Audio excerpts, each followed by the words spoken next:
के पास में नंदी दौड़ करके गया और कहने लगा है भोलेनाथ आप यहाँ पर बैठे हो, सब कुछ बर्बाद हो गया, इस दुनिया में कुछ भी जीवित नहीं बचा, कुछ नहीं रहा भोले बाबा, मैया इस दुनिया में जीवित नहीं है। और रो करके नंदी बोला अरे अब का सोचो त्रिपुरारी, मैया गई स्वर्ग सिधारी, अब का सोचो त्रिपुरारी, मैया गई स्वर्ग सिधारी।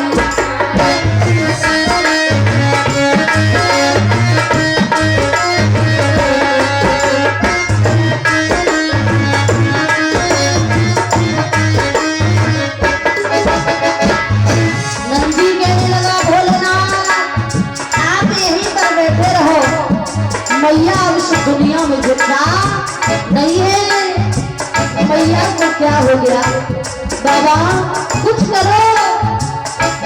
और चिल्लाने लगा है भोलेनाथ सिधारी, अब कहाँ सोचो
भोले बाबा के शरणों में गिर गया। भोले बाबा ने भक्त जरा भी देर नहीं की और अपनी जटा से बाल को खींच करके जब जमीन में मारा तो वीरभद्र नाम का काला कलूटा पुरुष प्रकट हुआ, हाथ में नंगी तलवार, कहने लगा है कहिए प्रभु आपने मुझे क्यों याद किया। भोले बाबा कहने लगे हैं जाओ राजा दक्ष यहाँ पर जो यज्ञ हो रहा है उस यज्ञ को बंद करवाओ। वीरभद्र महाराज दौड़ा दौड़ा गया और सारे यज्ञ में तहस नहस कर दी। अंत में जहां पर राजा दक्ष बैठा था जाकर के तलवार जब चलाई तो राजा दक्ष के सिर को धड़ से अलग कर दिया।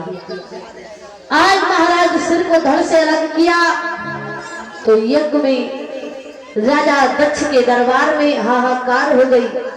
सभी देवगण घबराने लगे, सभी देवता परेशान हो गए, कहने लगे ये क्या हुआ। अरे अगर राजा दक्ष का यज्ञ ये पूर्ण नहीं हुआ तो महाप्रलय आ जाएगी महाराज। तो जब वीरभद्र का ज्यादा ही दुरुपयोग देखा है तो सभी देवगण कहने लगे अब और कोई इसे शांत करने वाला नहीं है, भोले बाबा की स्तुति करो, भोले बाबा को मनाओ, वही आकर के इसे शांत करेंगे। और अगर भोले बाबा चाहेंगे तो राजा दक्ष का यज्ञ पूर्ण होगा वरना नहीं होगा। सभी देवताओं ने भोले बाबा की स्तुति की और भोले बाबा को बुलाया। भोले बाबा आ जाते हैं भक्तों। उसी समय भोलेनाथ के चरणों में सभी देवगण गिर गए, कहने लगे प्रभु राजा दक्ष को क्षमा करें। राजा दक्ष ने आपको आसन नहीं दिया, आपका स्मरण नहीं किया, उनकी ये भूल थी, उन्हें क्षमा करें प्रभु। राजा दक्ष का अगर ये पूर्ण नहीं हुआ तो महाप्रलय आ जाएगी।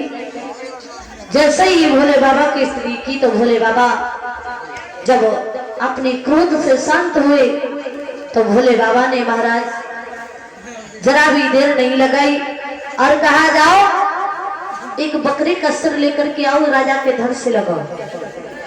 भोले बाबा ने बकरे का सिर मंगाया, राजा दक्ष के धड़ से लगाया महाराज। और जैसे ही राजा दक्ष के धड़ से बकरे का सिर लगाया तो एकदम से राजा दक्ष उठ करके खड़ा हो गया।